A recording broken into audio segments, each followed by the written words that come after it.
नमस्कार, उत्तराखंड समाचार में आपका स्वागत है। मैं देवेंद्र प्रसाद। सबसे पहले मुख्य समाचार।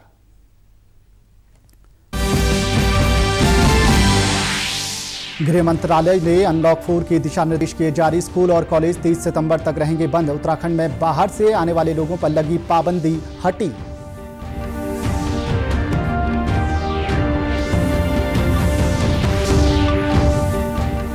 मन की बात में प्रधानमंत्री नरेंद्र मोदी ने भारत को विश्व में खिलौना उद्योग का प्रमुख केंद्र बनाने पर दिया जोर। देश भर में पोषण अभियान चलाने का किया ऐलान।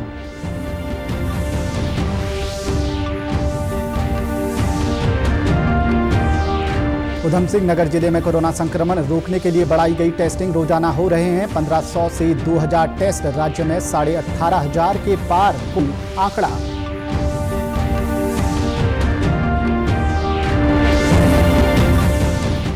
और महाकुंभ की तैयारियों को लेकर मुख्यमंत्री त्रिवेंद्र सिंह रावत ने ली बैठक। अधिकारियों को दिसंबर माह से पहले काम पूरा कराने के निर्देश। अखाड़ा परिषद ने दिए कई अहम सुझाव। अब खबरें विस्तार से। गृह मंत्रालय ने कंटेनमेंट जोन के बाहर के क्षेत्रों में और गतिविधियां खोलने के लिए नए दिशा निर्देश जारी कर दिए हैं। आवासन और शहरी मामलों के मंत्रालय और रेल मंत्रालय की ओर से मेट्रो को 7 सितंबर से संचालित करने की अनुमति दी जाएगी। इस संबंध में अलग से एसओपी जारी की जाएगी। गृह मंत्रालय के बाद उत्तराखंड सरकार ने भी एसओपी जारी कर दी है। गृह मंत्रालय की गाइडलाइन के अनुसार 21 सितंबर से 100 व्यक्तियों की सीमा के साथ सामाजिक, शैक्षणिक, खेल, मनोरंजन, सांस्कृतिक, धार्मिक, राजनीतिक कार्य और अन्य सभाओं की अनुमति दी जाएगी। इस दौरान फेस मास्क पहनना, सामाजिक दूरी के मानकों का पालन करना, थर्मल स्कैनिंग और हैंड वॉश या सैनिटाइजर का इस्तेमाल अनिवार्य होगा। 21 सितंबर से ओपन एयर थिएटरों को खोलने की अनुमति होगी। 30 सितंबर तक विद्यार्थियों और नियमित कक्षाओं के लिए स्कूल, कॉलेज, शैक्षिक और कोचिंग संस्थान बंद रहेंगे। ऑनलाइन या दुरुस्त शिक्षा की अनुमति दी जाएगी। कंटेनमेंट जोन में लॉकडाउन 30 सितंबर तक सख्ती से लागू रहेगा। गृह मंत्रालय की अनुमति के अलावा सिनेमा हॉल, स्विमिंग पूल, मनोरंजन पार्क, थिएटर और इसी तरह के स्थानों और यात्रियों की अंतर्राष्ट्रीय हवाई यात्रा को छोड़कर सभी क्षेत्रों में सभी गतिविधियां की अनुमति होगी। व्यक्तियों और वस्तुओं का राज्य के अंदर और राज्यों के बीच आवागमन पर कोई प्रतिबंध नहीं होगा। इस तरह की आवाजाही के लिए अलग से अनुमति या ई पास की आवश्यकता नहीं होगी। राज्यों को कंटेनमेंट जोन के बाहर किसी भी तरह का स्थानीय लॉकडाउन नहीं लगाने की सलाह दी गई है। 65 वर्ष से अधिक आयु वाले दिव्यांग व्यक्तियों और गर्भवती महिलाओं के साथ ही 10 वर्ष से कम उम्र के बच्चों को घर पर रहने की सलाह दी गई है।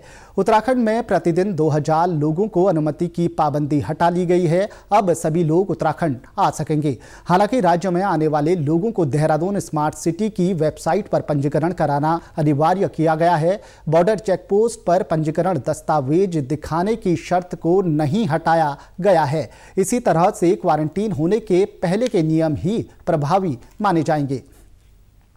प्रधानमंत्री नरेंद्र मोदी ने मन की बात कार्यक्रम में नेशनल और न्यूट्रिशन के बीच संबंधों को गहरा बताया है। उन्होंने कहा कि किसी भी आंदोलन को जन भागीदारी सफल बनाती है। पोषण आंदोलन को जन भागीदारी ही सफल बनाएगी। प्रधानमंत्री ने कहा कि पोषक तत्वों को ध्यान में रखते हुए मौसम के मुताबिक संपन्न आहार योजना बनानी चाहिए और पोषण माह में पौष्टिक खाने और स्वस्थ रहने के लिए सभी को प्रेरित करना चाहिए।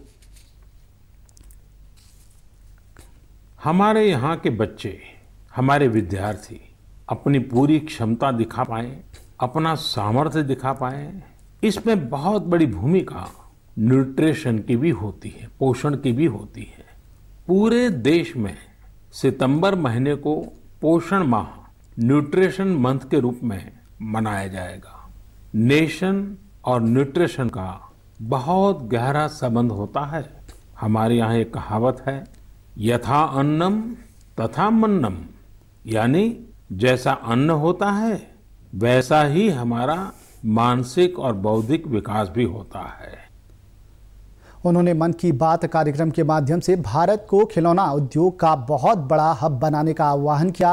प्रधानमंत्री नरेंद्र मोदी ने कहा कि 7 लाख करोड़ रुपए के वैश्विक खिलौना उद्योग में देश की साझेदारी बहुत कम है और इसे बढ़ाने के लिए सबको मिलकर मेहनत करनी होगी। उन्होंने कहा कि लोकल खिलौनों के लिए वोकल होने का समय है, साथ ही पर्यावरण के अनुकूल खिलौना बनाने पर भी जोर दिया। आपको ये जानकर आश्चर्य होगा कि global toy industry 7 lakh crore रुपए से भी अधिक की है। भारत का हिस्सा उसमें बहुत कम है।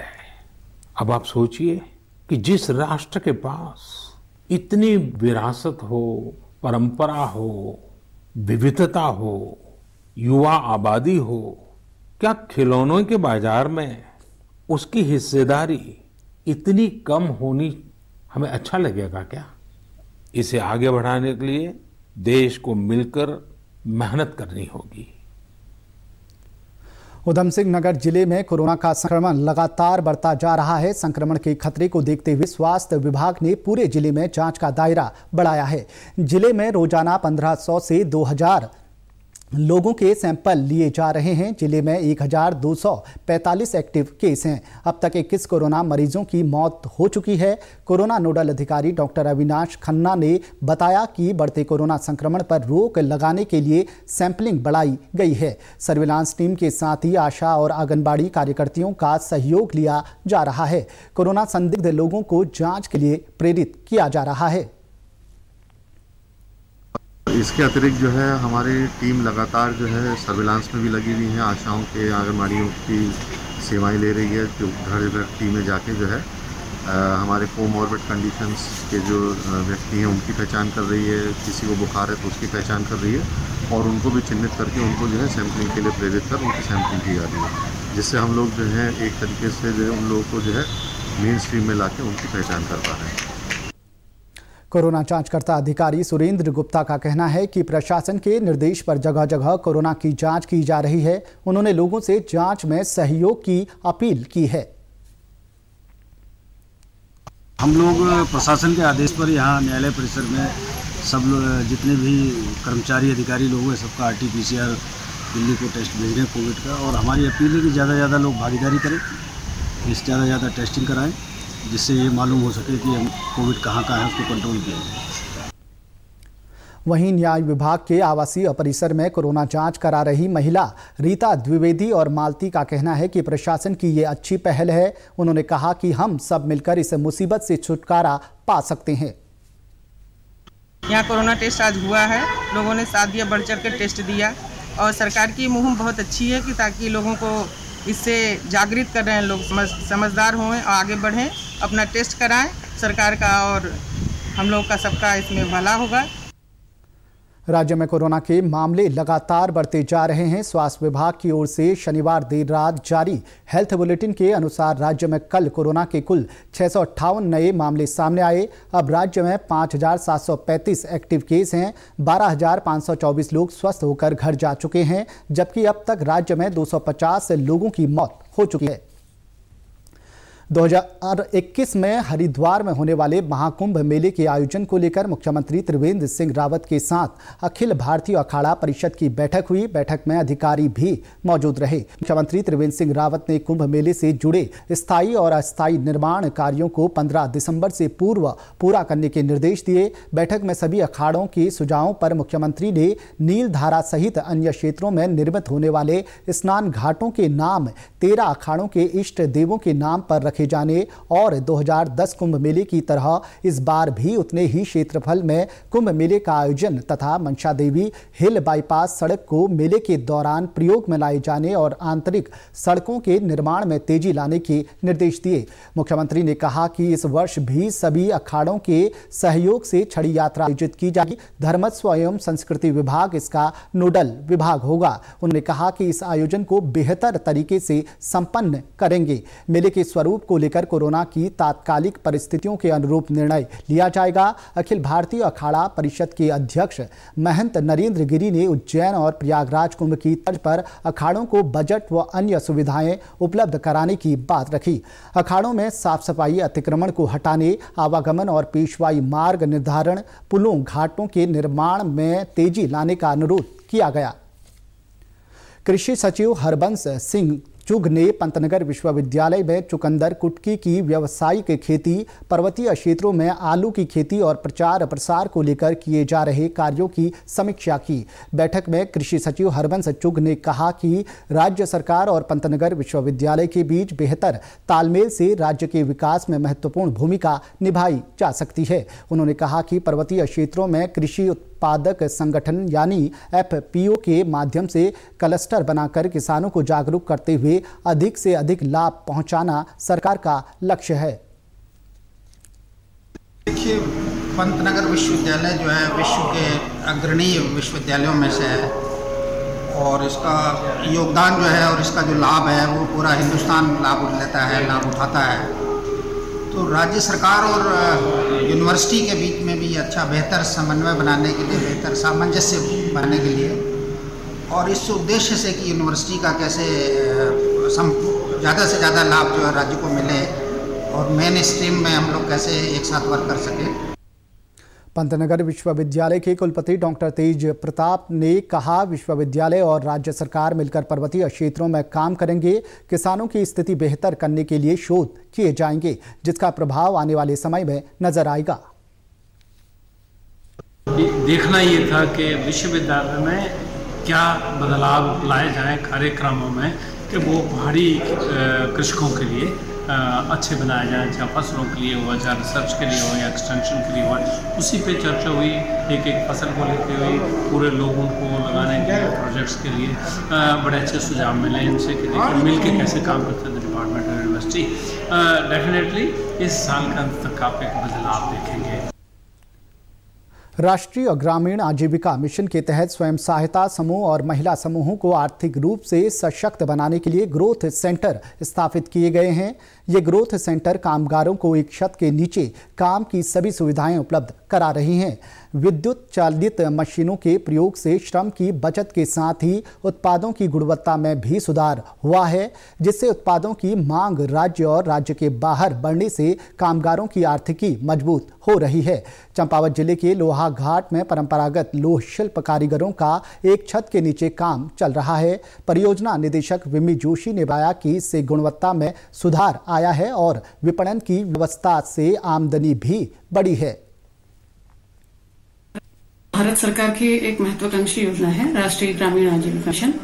इसके तहत हमारे स्वयं सहायता समूह गठित होते हैं। महिलाओं के स्वयं सहायता समूह प्रमुख रूप से हम लोग गठित करते हैं। तो यहाँ लोहा घाट में कई लोग ऐसे हैं जो कि लोहे का काम पुश्तैनी तौर पर करते आ रहे हैं। उसमें ये होता है कि श्रम की अधिकता होती है और काफी उसमें टाइम भी वेस्ट होता है। तो हम लोगों ने सोचा कि जो भी वहाँ के श्रमिक हैं उन लोगों के लिए हम लोग एक ऐसा ग्रोथ सेंटर निर्मित कर लें जिसमें कि एक ही जगह पर उनको विद्युत चालित कई मशीनें मिल जाएं जिनसे उनका काम हल्का हो जाए।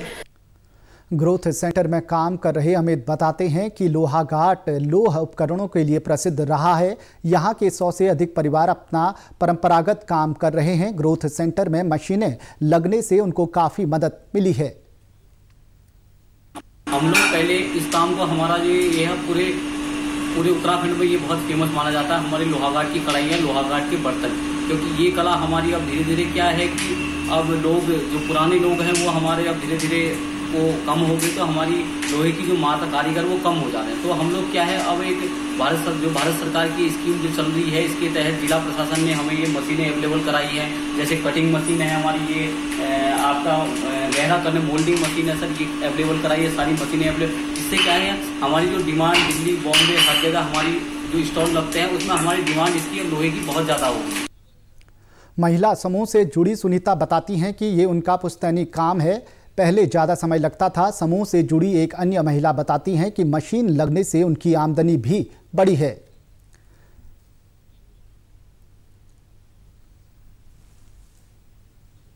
उत्तराखंड के समाचारों में बस इतना ही। चलते चलते मुख्य समाचार एक बार फिर। गृह मंत्रालय ने अनलॉक 4 के दिशा निर्देश किए जारी। स्कूल और कॉलेज 30 सितंबर तक रहेंगे बंद। उत्तराखंड में बाहर से आने वाले लोगों पर लगी पाबंदी हटी।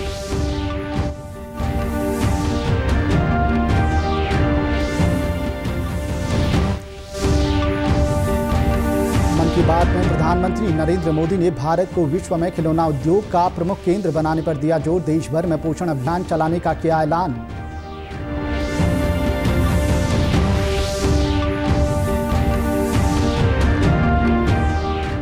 उधम सिंह नगर जिले में कोरोना संक्रमण रोकने के लिए बढ़ाई गई टेस्टिंग। रोजाना हो रहे हैं 1500 से 2000 टेस्ट। राज्य में 18,500 के पार कुल आंकड़ा।